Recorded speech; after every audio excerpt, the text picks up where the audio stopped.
Alright, here's the plan. When we hit the ground, Mikey and Holland, you're on me. We're gonna go through the front entrance. Make sure you've got your charges ready. Aldous, I want you to set up a sniper position on the northeastern hill. Don't let any patrols come from behind us. Elliot, you're gonna work your way down from the roof. I want to make sure we've got another exit in case something goes wrong. Graham, you just hold the distress beacon, okay? You shoot like a disabled frog. Alright, remember everyone, all of this starts once we crash the vertibird, so get low and move quickly to your designated... Wait, Sergeant! What? What was that about the vertibird? What? No, nothing. Let's do this. Someone cue the top 5 facts. Ad Victoriam! Starting off with number 5, the East Coast Brotherhood of Steel is actually a mix between its previous members, and that makes sense. It's had the chance to observe what it likes, what it might want to improve on, but the Western Division, for example, is mostly just focused on retrieving advanced technology, no matter what, especially keeping it out of the hands of other wastelanders to prevent even more disaster. But then it was Elder Lyons and his division, who were then sent to DC, who put an emphasis on helping the people of the wasteland, so much so that they would put their own missions on hold if it ever meant innocent casualties were a possibility. Well, now, Elder Maxon and the Brotherhood of the Commonwealth, they're sort of a mix between these. They absolutely want to recover important technology, yes, but if they have to, they'll destroy it all the same. The final attack on the Institute, that could be a goldmine for them, but still, they're willing to destroy it. They're also willing to trade resources, such as energy weapons with certain Wastelander communities, making them both stronger in the process, as well as sending out attack squads to, deal with super mutants, ghouls, and synths that might be harassing those same communities. This chapter has a couple hundred years of leadership to learn from, and they want to make sure they get it right. Number 4, the Brotherhood of Steel now has a fully functioning and very powerful air force. In other games, vertibirds have certainly made an appearance, but they were mostly controlled by the Enclave. And the Brotherhood, they did have these Zeppelins that they would send eastward after the events of the first Fallout game, but it's sort of unsure of what their firepower was like, or how many they had. Thing is, after the Enclave's defeat in Fallout 3, the Brotherhood was able to salvage a lot of their ships, even come up with their own schematics so they could just build them themselves. In fact, you can actually learn from Dance that they're able to manufacture these at great numbers.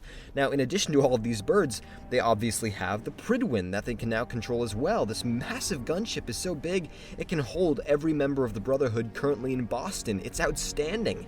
However, it certainly wasn't easy to build. It was constructed from parts of the Enclave's mobile base crawler, as well as with a nuclear reactor from an old aircraft carrier.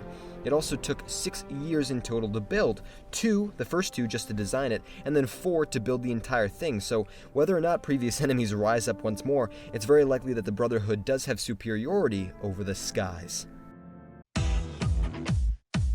Number 3, this Brotherhood has an entirely new form of recruitment. Over in the West, joining the ranks has always been left to just the descendants of the original, officers, soldiers, and scientists who founded the group. They didn't necessarily have to join, but they were the only ones who were eligible to do so. Then, moving forward to Elder Lyons in DC, he felt that outsiders should absolutely be welcomed in, just as long as they're willing to fight. How else are you going to grow your military? Thing is, that leaves you vulnerable to certain enemy spies who might try to sneak in, so Elder Maxon has a new system, and that is sponsorship. Outsiders are certainly welcome to join the forces as long as they have an existing member sponsor them, and they always start out as just initiates and then have to prove their worth. And then, of course, the sponsors, they'll also be penalized if their friends ever do something wrong. So this way, the Brotherhood can certainly bolster their numbers, but still hold people accountable to try and avoid those who aren't really serious from joining in the first place.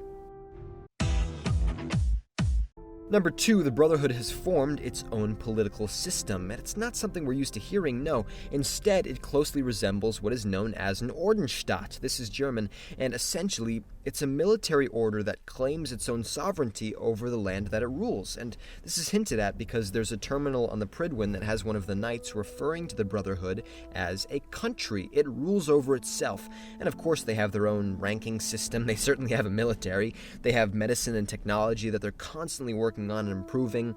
They come up with their own policies. They are self-sufficient.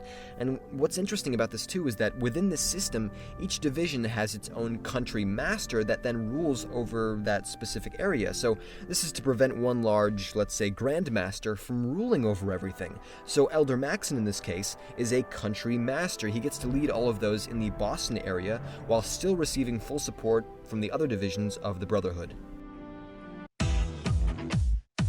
And number 1, the Brotherhood is at the very top of its power. Who knows, in 10 years maybe they're even stronger, but at least for right now, this is the best we've ever seen them. Obviously, as I said before, they have a monstrous air force capable of dealing a full-scale offensive.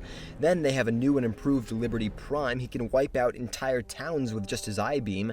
They've got tens of thousands of soldiers on the eastern seaboard alone. They have a massive stockpile of power armor and energy weapons taken from the Enclave. They've reintegrated the Brotherhood outcasts into their numbers.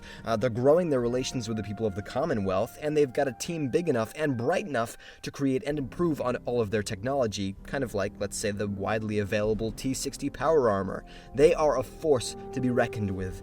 And really, given all of this, it's just up to you, the sole survivor, to decide if you agree or disagree with their vision of the future, and if you do, they're capable of making that happen.